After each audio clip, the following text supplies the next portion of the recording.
ಹ್ಞೂ ನಮ್ಮದೆಲ್ಲ ಕನ್ನಡ ಶಾಲೆಯಲ್ಲಿ, ಅದರಲ್ಲೂ ನಾವು ಕಲ್ತಿರೋದು ಕನ್ನಡ ಮೀಡಿಯಮ್.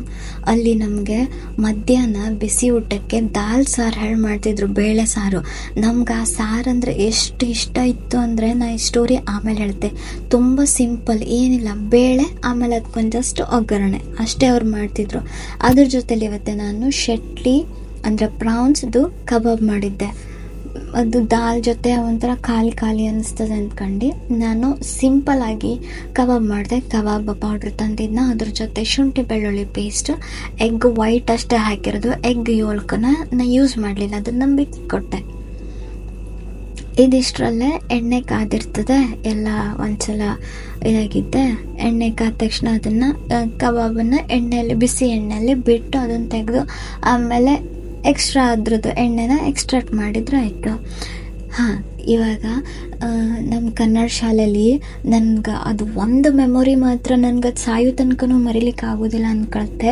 ಆ ಮಧ್ಯಾಹ್ನ ಬಿಸಿ ಊಟದ ಬೇಳೆ ಸಾರು ಅಂದರೆ ಎಷ್ಟು ಹುಚ್ಚಿತ್ತು ನಮಗೆ ಅಂದರೆ, ನನ್ನ ಸ್ಕೂಲಲ್ಲಿ, ಶಾಲೆಯಲ್ಲಿ ನಮ್ಮ ಟೀಚರ್ಸು, ಫ್ರೆಂಡ್ಸ್ಗಿಂತ ನಂಗೆ ಅಲ್ಲಿ ಅಡುಗೆ ಆಂಟಿ ಮೇಲೆ ತುಂಬ ಕ್ರಶ್ ಇತ್ತು, ತುಂಬ ಇಷ್ಟ ಆಗ್ತಿದ್ರು. ಅವ್ರ ಹತ್ರ ಹೋಗ್ಬಿಟ್ಟು ಆಂಟಿ ಉಪ್ಪಿನಕಾಯಿ ಇದ್ದರೆ ಕೊಡಿ ಅನ್ನೋದು, ಅದು ಇದು ಕೊಡಿ ಅನ್ನೋದು. ಯಪ್ಪ, ಅದು ನೆನೆಸ್ಕೊಂಡ್ರೆ ಒಂಥರ ಎಷ್ಟು ಖುಷಿ ಆಗ್ತದೆ.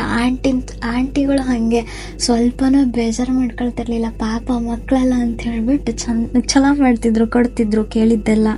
ಎಷ್ಟೋ ಟೈಮ್ ಆಸೆ ಆದಾಗೆಲ್ಲವ ಸಕ್ಕರೆ ಬಡ್ಕೊಂಡು ತಿನ್ನೋದು ಅದೇ ಒಂದು ಕಾಲದಲ್ಲಿ, ಒಂದು ಟೈಮಲ್ಲಿ. ಅದು ಇವಾಗ ನೆನೆಸ್ಕೊಂಡ್ರೆ ಜಸ್ಟ್ ವಾವ್, ಎಂಥ ಮೆಮೊರಿ ಇತ್ತು. ಎಷ್ಟೋ ಸಲ ಅವ್ರ ಸಾರು ನಮ್ಗೆ ರುಚಿಯಾಗಿ ಬಾಟ್ಲಲ್ಲಿ ಹಾಕೊಂಡು ನಾವು ಮನೆಗೆ ತಗೊಂಡು ಬಂತಂದು ಅದೇ ಅಮ್ಮನ ಹತ್ರ, ನಂಗೆ ಇದೇ ಟೇಸ್ಟನ್ನು ಸಾರು ಮಾಡು ನೀನು ಅಂದ್ಕೊಂಡು. ಬಟ್ ಫೈನಲ್ಲಾಗಿ ನಾ ಅದೇ ಟೇಸ್ಟ್ ತುಂಬ ನೆನೆಸ್ಕೊಂಡು ಇವತ್ತು ನಾನು ಟ್ರೈ ಮಾಡಿದೆ. ತುಂಬ ಸಿಂಪಲ್, ತುಂಬ ಕ್ವಿಕ್ ಮತ್ತು ಈಸಿ, ಮತ್ತು ಆ ಬೆಸ್ಟ್ ಮೆಮೊರೀಸ್ ನಂಗೆ ಇವತ್ತು ತುಂಬ ನನ್ನ ಕಣ್ಣು ಮುಂದೆ ಬಂತು. ಖುಷಿ ಆಯಿತು ನನಗೆ. ತೊಗರಿ ಬೇಳೆನ ಸಿಂಪಲ್ಲಾಗಿ ನೆನೆಸಿಟ್ಟು ಆಮೇಲೆ ಅದನ್ನು ಚೆನ್ನಾಗಿ ವಾಶ್ ಮಾಡಿ ಕುಕ್ಕರಲ್ಲಿ ಒಂದು 3ರಿಂದ 4 ವಿಷಲ್ ಹಾಕಿಸ್ದೆ. ಕರಗಿದ್ರೆ ಸ್ವಲ್ಪ ಚಲೋ ಇರ್ತದೆ ಅಂದ್ಕೊಂಡು. ಕೊನೆಗೆ ಅದಕ್ಕೊಂದು ಸ್ವಲ್ಪ ಬೇಯಿಸೋಕ್ಕಿಂತ ಮುಂಚೆ ಅದಕ್ಕೆ ಸ್ವಲ್ಪ ಅರಿಶಿನ ಹಿಟ್ಟು ಮತ್ತು ಉಪ್ಪು ಹಾಕಿದ್ದೆ. ಇಷ್ಟ ಐಟಮ್ ಚೆನ್ನಾಗಿ ಬೆಂದ ಮೇಲೆ ಸ್ವಲ್ಪ ಕುದಿಲಿಕ್ಕಿಟ್ಟು ಆಮೇಲೆ ಅದಕ್ಕೆ ಒಗ್ಗರಣೆಗೆ ಏನೂ ಕೊಟ್ಟಿಲ್ಲ, ಒಂದು ಸ್ವಲ್ಪ ಎಣ್ಣೆ, ಅದ್ರ ಜೊತೆಲಿ ಸಾಸಿವೆ ಕಾಳು, ಇಷ್ಟೇ. ತುಂಬ ಸಖತ್ತಾಗಿತ್ತು. ವಾವ್.